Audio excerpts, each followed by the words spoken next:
بسم اللہ الرحمن الرحیم۔ شروع اللہ کے نام سے جو بڑا مہربان نہایت رحم والا ہے۔ السلام علیکم ورحمۃ اللہ وبرکاتہ۔ جی آپ سب کے کیا حال چال ہے؟ امید کرتی ہوں سب خیریت سے ہوں گے۔ ہمارے ساتھ موجود ہیں علماء، ہمارے ساتھی علماء اور محترمہ استانی ترنم اقبال صاحبہ۔ ان سے میرا سوال ہے کہ ہم خواتین شادی سے پہلے وقت کی آزادی کے ساتھ یہ ہے کہ ہم اپنی مرضی سے عبادت کر سکتی ہیں۔ ہم پنجگانہ نماز بھی پڑھ لیتی ہیں، میرے کچھ بہنیں ہیں مطلب پنجگانہ نماز پڑھنے کے ساتھ ساتھ تہجد کی بھی پابندی کرتی ہیں، قرآن مجید کی تلاوت کی پابندی کرتی ہیں، ذکر و اذکار مطلب ان کی جو معمول ان کی جو ترتیب ہوتی ہے اس کو برقرار رکھتی ہیں۔ مطلب جتنی حد تک میری بہنیں کر سکتی ہیں عبادت وہ کرتی ہیں، لیکن یہی میری بہنیں جو شادی سے پہلے پرجوش طریقے سے اور دل کھول کر جتنی وہ عبادت کرتی ہیں، اور یہی میری بہنیں شادی کے بعد ان کے پورے روٹین چینج ہو جاتی ہے۔ مطلب جہاں وہ تہجد پڑھ رہی ہوتی ہے وہاں پر ان کی فرض جو نمازیں ہیں وہ بھی پوری نہیں ہو رہی ہوتی۔ اس بات کو تسلیم کرتے ہیں کہ شادی کے بعد ذمہ داریاں بڑھ جاتی ہیں، وقت کی کمی ہوتی ہے، مصروفیات بڑھ جاتی ہیں، لیکن ایسا کیا کیا جائے؟ آپ کی طرف سے ہمارے لیے کیا مشورہ ہے، ہمارے لیے کیا رہنمائی ہے کہ ہماری وہی ترتیب رہے، ہمارا وہی معمول رہے عبادت کرنے کا جو ہماری شادی سے پہلے ہوتا ہے؟ ہم چاہتے ہیں کہ شادی کے بعد بھی ہم وہی پنجگانہ نماز پڑھیں، تلاوت کی ہماری وہی روٹین رہے، تہجد پڑھیں، ہمارے جو نفلی روزے ہیں یا نفلی عبادات ہے، جو ذکر و اذکار ہے، ہم اس میں مطلب کسی قسم میں کوئی کمی کوتاہی نہ آئے۔ تو اس میں آپ کی طرف سے ہمارے لیے کیا مشورہ، کیا رہنمائی ہے؟ السلام علیکم۔ جہاں تک اس سوال کی بات ہے کہ بچیاں جو ہیں شادی سے پہلے نماز روزے کی پابند ہوتی ہیں، فرائض ادا کرتی ہیں، اور اس کے ساتھ ساتھ نفلی عبادات کا بھی بہت خیال رکھتی ہیں۔ اس کی بنیادی وجہ سوال کرنے والی بہن نے اپنے سوال میں ہی مینشن کر دی ہے کہ جی ان کے پاس فراغت زیادہ ہوتی ہے، ذمہ داریوں کا بوجھ کم ہوتا ہے۔ تو جب شادی ہوتی ہے تو ظاہری بات ہے کہ فراغت کمی ہوتی ہے،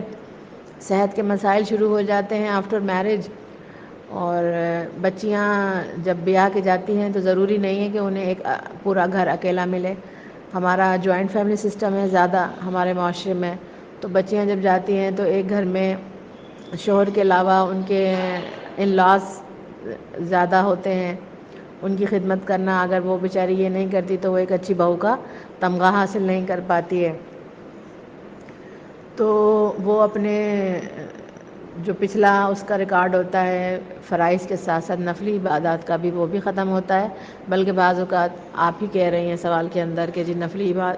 فرضی عبادات بھی نہیں ہو پاتی۔ دیکھیں جی، قرآن ہمیں معتدل رہنے کا درس دیتا ہے کہ میانہ روی اختیار کرو۔ تو میانہ روی نہ صرف کہ خرچ میں، اخراجات میں، بلکہ ہر چیز پہ لاگو ہوتی ہے۔ اب جب آپ شادی کے بعد ایک ایسے ماحول میں جاتے ہیں جو بہت کنجسٹڈ ہے، اور جہاں آپ کے اوپر ذمہ داریوں کا بوجھ ہے، جہاں شوہر بھی اس بات پہ ناراض ہو جاتا ہے کہ اس کی بہن کا یہ کام نہیں کرا، بھائی کا یہ کام نہیں کرا، ماں کی یہ خدمت نہیں کی، تو بچیوں کو چاہیے کہ فرائض کی ادائیگی ہر صورت میں کریں۔ فرائض بہت ضروری ہیں، اور فرائض کی کوئی معافی نہیں ہے، اس کی کوئی جسٹیفیکیشن نہیں دی جا سکتی کہ فرض کیوں نہیں ادا ہوا۔ ہاں نفلی عبادت کی خیر ہے، لیکن آپ اپنے فرائض پر متوجہ رہیں، وہ ہر حال میں ادا کریں۔ صحت کے مسائل کو بھی اپنے حالات کے مطابق ہینڈل کریں۔ امید ہے آپ اس بات کا مطلب سمجھ گئی ہوں گی۔ تو جہاں تک فرائض کی بات ہے، تو جو فرضی عبادات ہیں اس کے ساتھ ساتھ اگر بہنیں روحانی عبادت بھی سیکھ لیں، دل کا ذکر بھی سیکھ لیں، تو جب جسمانی اور روحانی عبادت کا جوڑا ملے گا تو انہیں کامیابی ملے گی اور ان کی زندگی میں سکون آئے گا۔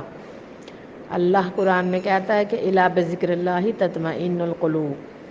تو ان کی زندگیوں میں سکون آ جائے گا۔ فرضی عبادت کسی حال میں بھی معاف نہیں ہوں گی، اس لیے فرض کے ساتھ فرض عین کا جوڑا ملا کر زندگی بسر کریں، اس سے ان کی زندگی میں آسانی پیدا ہوگی۔ امید ہے آپ سمجھ گئے ہوں گے۔ بسم اللہ والصلاة والسلام علی اشرف الانبیاء والمرسلین، اما بعد۔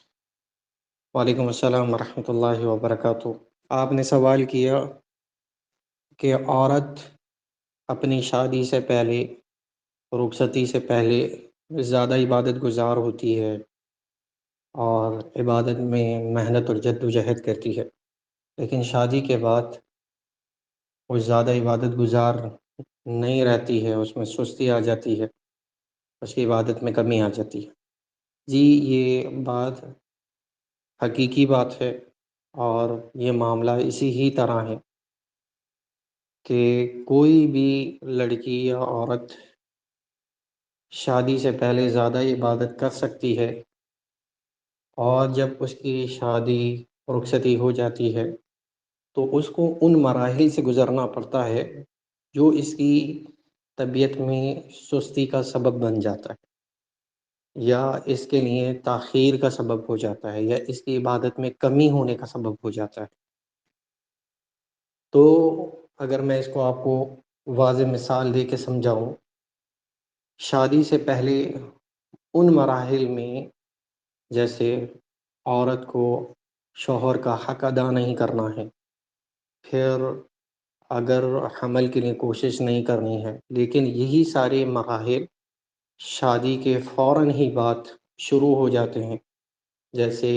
حق زوجیت کو ادا کرنا۔ حق زوجیت کو ادا کرنے کے بعد اگر بندہ ہفتے میں 2 بار بھی غسل کرتا ہے تو یہ طبیعت پر گرا ہے، اور اس کی فوراً عادت نہیں ہو سکتی ہے۔ خاص طور پہ یہ معاملہ عورتوں کے لیے تھوڑا سا سخت رہتا ہے، اس لحاظ سے ان کے بال لمبے ہوتے ہیں، اور شادی سے پہلے انہیں ان معاملات کی عادت نہیں ہوتی ہے، اور شادی کے فوراً بعد یا رخصتی کے بعد حق زوجیت کو ادا کرنا، پھر حمل کے لیے کوشش کرنا، اور پھر اگر حمل ٹھہر جائے تو حمل کی تکلیف کو برداشت کرنا، پھر بچے کی ولادت کی تکلیف کو برداشت کرنا، پھر بچے کی رضاعت، اس کے دودھ کا مدت کو پورا کرنا، پھر حیض و نفاس کے خون کا معاملہ۔ تو یہ سارے وہ مراحل ہیں جو شادی سے پہلے نہیں ہوتے، نکاح سے رخصتی سے پہلے نہیں ہوتے، جو رخصتی کے بعد ایک کے بعد ایک شروع ہوتا ہے۔ ایک یعنی حق زوجیت، پھر حق زوجیت کے بعد حمل کے لیے کوشش، حمل میں کوشش کے بعد بچے کی ولادت، بچے کی ولادت کے بعد 2 سال کا بچے کا دودھ کا عرصہ، اللہ اکبر، اور پھر اس 2 سال کے دودھ کے عرصے کے بعد جب وہ ایک مکمل ماں بن جاتی ہے تو بچے کے کپڑے، اس کے کھانے، اس کے اٹھنے بیٹھنے، ہر چیز کا معاملہ اس کے ساتھ جڑ جاتا ہے۔ اسی اعتبار سے اللہ رب العزت نے، کیونکہ یہ مختلف مراحل سے گزرتی ہے،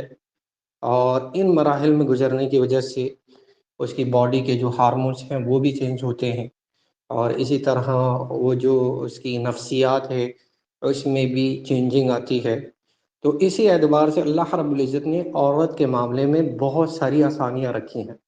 جیسے اگر حیض آ جائے تو نماز کو چھوڑ دیجیے، نماز کا خون ہے تو نماز کو چھوڑ دیجیے، بچے کو دودھ پلایا جا رہا ہے اس کی وجہ سے کمزوری ہے تو روزے کو چھوڑ دیجیے، اور ان گنتیوں کو بعد میں پوری کر لیجیے روزے کی۔ یہ اللہ تعالیٰ نے تخفیف رکھی ہے، کیونکہ عورت کا معاملہ مرد کے مقابلے میں سخت ہے، عورت کی ذمہ داری مرد کے مقابلے میں سخت ہے۔ تو اللہ رب العزت نے اس کے صرف عبادت کے معاملات میں تخفیف نہیں رکھی، بلکہ اس کے لیے حصول جنت کو بھی آسان کر دی۔ جو جنت کا راستہ ہے، جنت میں جانے کا سبب ہے، اس حصول کو بھی اللہ تعالیٰ نے آسان فرما دیا۔ جیسے کہ حدیث ملتی ہے عبد الرحمن بن عوف سے بھی، ابو ہریرہ سے بھی، کہ اللہ کے نبی صلی اللہ علیہ وسلم نے فرمایا اگر کوئی عورت یہ 5 کام کر لے تو پھر جنت کے جس دروازے سے چاہے داخل ہو جائے۔ اللہ اکبر۔ ایک تو یہ ہے کہ وہ کلمہ طیبہ ہو، اس کے بعد سے اگر ہم کاؤنٹ کریں، نمبر 1 نماز کو ادا کرنا، نمبر 2 روزے رکھنا، نمبر 3 شرمگاہوں کی حفاظت کرنا، اور 4 اپنے شوہر کی فرما برداری کرنا۔ یہ کل ٹوٹل 5 کام ہیں۔ اگر کوئی یہ کام کر لے کوئی عورت، تو وہ پھر جنت کی جس دروازے سے چاہے داخل ہو جائے۔ ارکان اسلام میں سے کلمہ طیبہ ہو گیا، اس کے فوراً بعد نماز ہو گئی، اور نماز کے بعد روزہ ہو گیا، اور روزے کے بعد کیا ہے؟ شرمگاہ کی حفاظت ہے اور شوہر کی فرما برداری ہے۔ تو یہی اصل مطلوب ہے، اور اللہ رب العزت نے اسی کو عورت کی طبیعت کے اندر بھی رکھا ہے، اور یہی کام عورت بخوبی انجام آسانی سے دے دیتی ہے۔ جس طرح مرد کو رکھا کہ وہ نان نفقہ کمائے گا، باہر جا کے کما کے لائے گا، اپنے بیوی بچوں پہ خرچ کرے گا، یہ ذمہ داریاں مردوں کی تھی، اسی طرح اللہ رب العزت نے عورتوں کی ذمہ داری لگائی، اور اس عورت کی ذمہ داری کو اس کے لیے آسان بنا دی۔ اسی طرح امی عائشہ فرماتی ہیں کہ ایک عورت سوالی آئی اپنے 2 بچوں کے ساتھ، اور آگے کہا کہ میرے دونوں بچے بھوکے ہیں۔ امی عائشہ کے گھر میں 3 کھجوریں تھیں، امی عائشہ نے وہ صدقہ کر دیں، اس نے 2 کھجوریں اپنے دونوں بچوں کو دے دی، اور ان دونوں بچوں نے کھا لی، اور جو ایک بچی تھی اس نے خود نہیں کھایا، بلکہ اس کو بھی مزید توڑ کے آدھی آدھی دونوں بچوں کو دے دی۔ جب اللہ کے نبی صلی اللہ علیہ وسلم آئے تو یہ ماجرا جو انہوں نے دیکھا ایک ماں کو، کہ اس نے وہ بھی نہیں کھایا اور اسے بھی توڑ کے اپنے بچوں کو دے دیا، تو اللہ کے نبی صلی اللہ علیہ وسلم کو بتایا، تو اللہ کے نبی صلی اللہ علیہ وسلم نے کہا کہ یہ عورتیں حمل کی تکلیف کو، اس کی ولادت کو برداشت کرتی ہیں، پھر بچے کی دودھ کی رضاعت کو مکمل کرتی ہیں، اور اگر یہ اپنے شوہروں کے ساتھ اچھا اخلاق رکھیں تو ان کا ٹھکانہ صرف جنت ہے۔ اللہ اکبر۔ تو میں یہ کہنا چاہ رہا ہوں کہ اللہ نے جو کام عورتوں کے لیے لگائے، جن مراحل سے گزارا، ان مراحل میں گزرنے کی وجہ سے جو سستی ہو رہی ہے، جو کمی ہو رہی ہے، اس اعتبار سے اللہ رب العزت نے ان کے معاملے میں تخفیف رکھی۔ تخفیف رکھنے کے بعد حصول جنت کو بھی آسان فرما دیا۔ اور یہ جو محنت کی جا رہی ہے نا، اپنے شوہر کی فرما برداری کرنا، بچوں کی دودھ پلانا، یا ان کی کفالت کرنا، یا ان کا خیال رکھنا، ان کے ہر ایک معاملے پہ ان کو اجر ملنا، ہر ایک معاملے پہ ان کو اجر ملنا۔ اگر قرآن مجید کی آیت کا ریفرنس دیا جائے، جیسے قرآن مجید میں تذکرہ ہے قسم اللہ قول التی تجادلک فی زوجہا وتشتکی الی اللہ، کہ اللہ رب العزت نے اس عورت کی بات کو سن لیا جو اپنے شوہر سے ناراض ہوئی۔ اللہ اکبر۔ تو اللہ رب العزت، حالانکہ ایک گھریلو خاتون اور گھر میں روٹی بنانے والی خاتون، اس کے دل میں جو بات آئی اللہ نے اسے سن لیا۔ تو کہنے کا مطلب یہ ہے کہ جتنی بھی عورت اپنے شوہر کی فرمانبرداری کرتی ہے، بچوں پہ وقت لگاتی ہے، اور یہ جو اس کی ذمہ داری سے مکمل کرتی ہیں، ہر ایک کام پہ اسے اجر عظیم مل رہا ہے۔ جیسے اللہ کے نبی صلی اللہ علیہ وسلم نے بیان فرمایا، طبرانی کی حدیث ہے کہ جو عورت اپنے شوہر سے زیادہ محبت کرنے والی ہو، اور زیادہ بچوں کو پیدا کرنے والی ہو، اور جب اس کا شوہر ناراض ہو جائے تو وہ اس کا ہاتھ پکڑ لے اور اس سے کہے کہ میں اس وقت تک چین سے نہیں بیٹھوں گی جب تک تو مجھ سے راضی نہ ہو جائے، یہ عورتیں جنتی ہیں۔ اللہ اکبر۔ تو اللہ رب العزت نے عورت کے معاملے میں تخفیف رکھی، اور ان کی حصول جنت کو بھی آسان کر دیا، اور انہیں جو مقصد دیا اس مقصد کو بھی ان کے لیے آسان بنایا، اور ساتھ میں اللہ رب العزت نے انہی کاموں پر، شوہر کی فرما برداری کرنے پر، بچوں کی پرورش کرنے پر، انہیں دودھ پلانے پر، یہ تکلیف اٹھانے پہ اللہ رب العزت نے اجر عظیم عطا فرمایا۔ تو یہ پوری بات کا خلاصہ تھا کہ عورت کی تاخیر اس لیے ہوتی ہے، عبادتوں میں سستی اس لیے ہوتی ہے کیونکہ وہ مختلف مراحل سے گزر رہی ہوتی ہے، اور اس مراحل کی عادی نہیں ہوتی، جس کی وجہ سے اس کی عبادتوں میں کمی ہو جاتی ہے۔ اور پھر یہ جو کام وہ انجام دیتی ہے، جو اللہ تعالیٰ کی طرف سے اس پہ ڈیوٹیاں لگائی گئی ہیں، اس کے اوپر اسے اجر عظیم ملتا ہے۔ تو آپ نے پریشان نہیں ہونا اگر آپ بھی یا کسی بھی بہن کی عبادت میں کمی ہو رہی ہے، اور اس کا سبب کیا ہے؟ شوہر کی فرما برداری ہے۔ اس کا سبب کیا ہے؟ شوہر کی حق زوجیت کو ادا کرنا ہے۔ اس کا سبب کیا ہے؟ یہ سارے امور کی وجہ سے اگر اس کی عبادت میں کچھ کمی ہو بھی جاتی ہے تو اسے فکر نہیں کرنی ہے، کیونکہ یہ امور انجام دینے کی وجہ سے اللہ رب العزت اسے اجر عظیم عطا فرمائے گا۔ اب جہاں تک آپ نے بات کی کہ کچھ عورتیں اگر کوشش بھی کرتی ہیں مزید عبادت کرنے کی، اور یہ ایک اچھا عمل ہے، یہ کوئی کام آسان نہیں ہے، یہ ایک اچھا عمل ہے اس اعتبار سے کہ اتنی تکلیف، اتنی پریشانی، اتنے مسائل کے باوجود ایک عورت وقت نکالتی ہے، تہجد پڑھتی ہے، ایک عورت وقت نکالتی ہے، قرآن پڑھتی ہے، ایک عورت وقت نکالتی ہے، اللہ تعالیٰ کا اذکار کرتی ہے، تو یقیناً یہ بڑی ہی اعلیٰ صفات کی عورتیں ہیں، یہ رجوع کرنے والی عورتیں ہیں، یہ مومنات میں سے ہیں، یہ صالحات میں سے ہیں، یہ ذاکرات میں سے ہیں۔ ایک عورت کا درجہ بھی ہوتا ہے نا، تو درجے کے اعتبار میں یہ بڑی ہی اعلیٰ ہیں اور یہ بڑا ہی عظیم کام کر رہی ہیں۔ اگر اتنا کچھ کرنے کے باوجود مزید وقت نکال کے بھی اللہ تعالیٰ کی عبادت کی جا رہی ہے تو یقیناً یہ بہت بڑا کام ہے۔ لیکن اگر یہ کام کرنے کے اوپر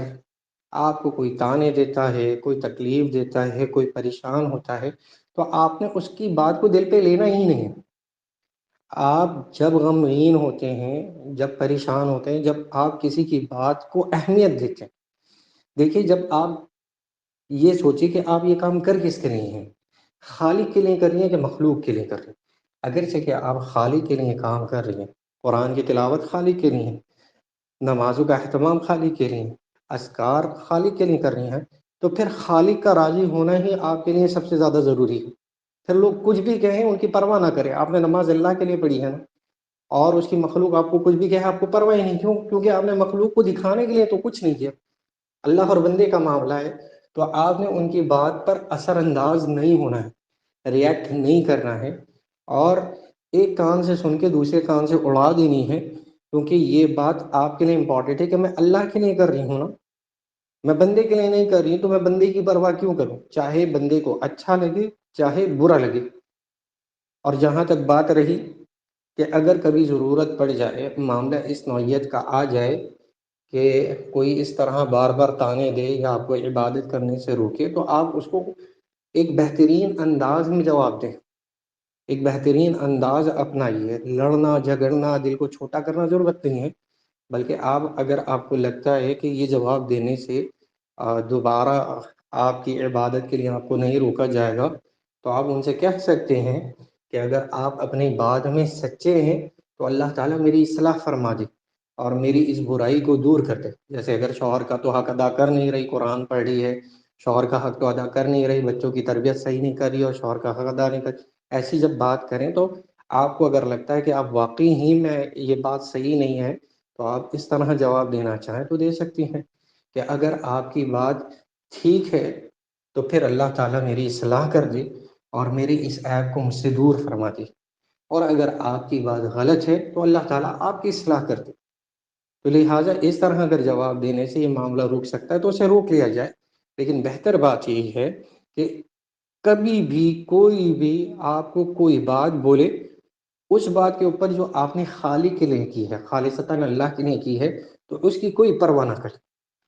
جیسے اللہ کے نبی صلی اللہ علیہ وسلم کہتے تھے نا کہ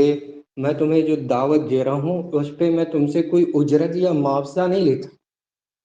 میں تو خالص اللہ کے لیے تمہیں دعوت دے رہا ہوں، میری یہ ڈیوٹی اس کے بدلے میں مجھے کچھ ملنے والا نہیں ہے۔ اسی طرح اگر آپ نماز پڑھ رہی ہیں، روزہ رکھ رہی ہیں، یا کوئی بھی عبادت کر رہی ہیں،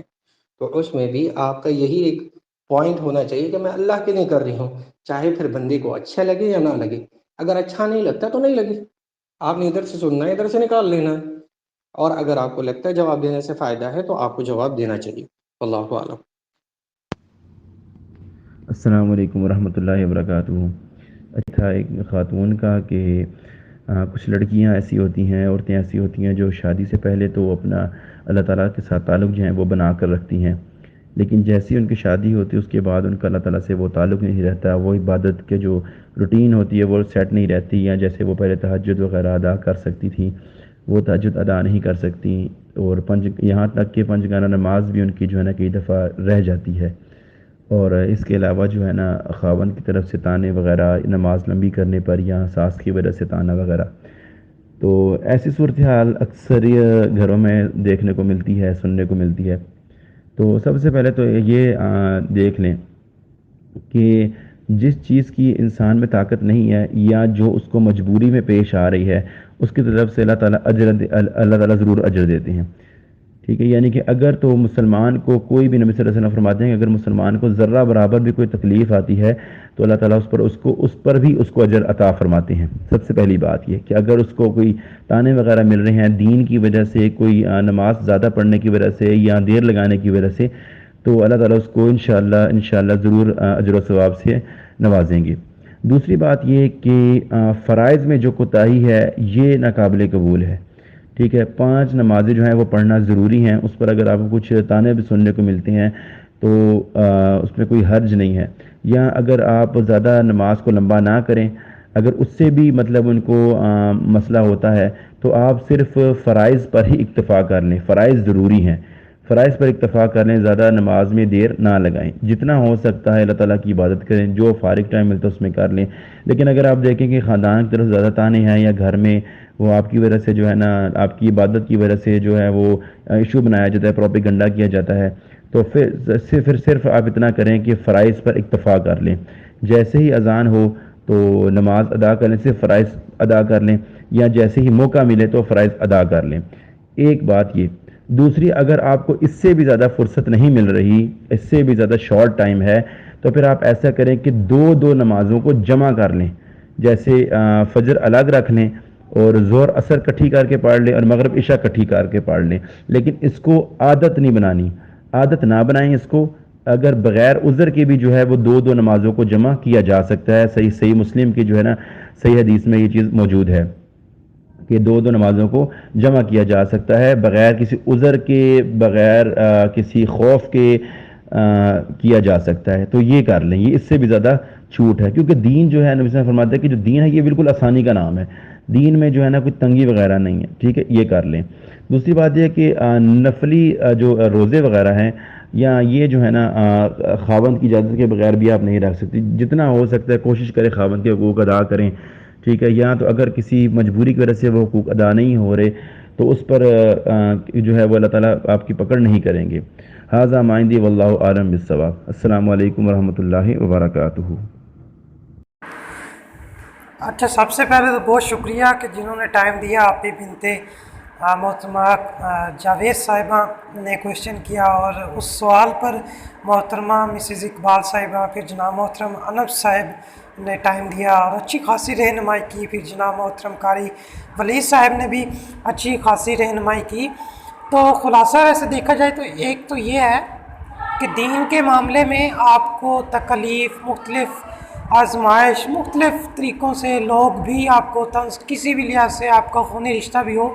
تو حتیٰ کہ دین تو ہمیں یہ کہتا ہے کہ خونی رشتہ بھی اگر آپ کو دین کے کام جو ہمارے اوپر فرض ہے روکتا ہے تو ان کو پیچھے ہٹنا چاہیے، ان کو پیچھے رکھ دینا چاہیے۔ پہلے جو دین کا کام ہے، فرائض جو ہیں وہ کسی بھی صورت میں معاف نہیں ہے، وہ لازمی ادا کرنے ہیں، ٹھیک ہے۔ ایک اور بات جو ہے مجھے ایک سر نے بتائی تھی، وہ نہیں جوائن کر سکے ہمیں، تو یہ ہے کہ شادی جب ہوتی ہے، رشتہ وغیرہ طے کرنا ہوتا ہے، تو ایک چیز مد نظر رکھنی چاہیے کہ جب لڑکا کسی فیملی کے ہاں رشتہ اپنا کروانا چاہتا ہے یا لڑکی اپنا رشتہ کہیں کروانا چاہتی ہے، تو ان کا فیملی بیک گراؤنڈ ٹھیک ہے دیکھنا چاہیے۔ نہیں ہے کہ ایک بار گئے اور چیک کیا ہاں بھی ہاں، یا کسی کی مان لی ہاں بھی ٹھیک ہے۔ اگر آپ پہلے ہی دیکھ لیں کہ آیا کہ گھرانہ جو ہے دیندار ہے، یہاں دین کا کچھ ہے عمل دارہ میں، ٹھیک ہے، دین کا کچھ خیال رکھا جاتا ہے یا نہیں، ایسی بہت ساری چھوٹی چھوٹی باتیں ہیں۔ اگر یہ پہلے بندہ سوچ لے، دیکھ لے، چیک کر لے، تو بعد میں کچھ نہ کچھ یعنی کہ مشکلات جو زیادہ ہوتی ہیں اچھے سسٹرز کو، وہ کچھ نہ کچھ کم ہو سکتی ہیں۔ اور کچھ نہ کچھ گھروں میں اکثر ہوتی ہیں چھوٹی چھوٹی باتیں، ٹھیک ہے، اور وہاں شیطان بھی کوشش کرتا ہے لڑائی جھگڑے، تو وہاں کچھ صبر، برداشت، ہمت، ٹھیک ہے، بردباری کا بھی مظاہرہ کرنا پڑتا ہے، پازیٹیو تھنکنگ کا بھی مظاہرہ کرنا پڑتا ہے۔ اور ایک بہت بڑی چیز ہے کہ نیگیٹو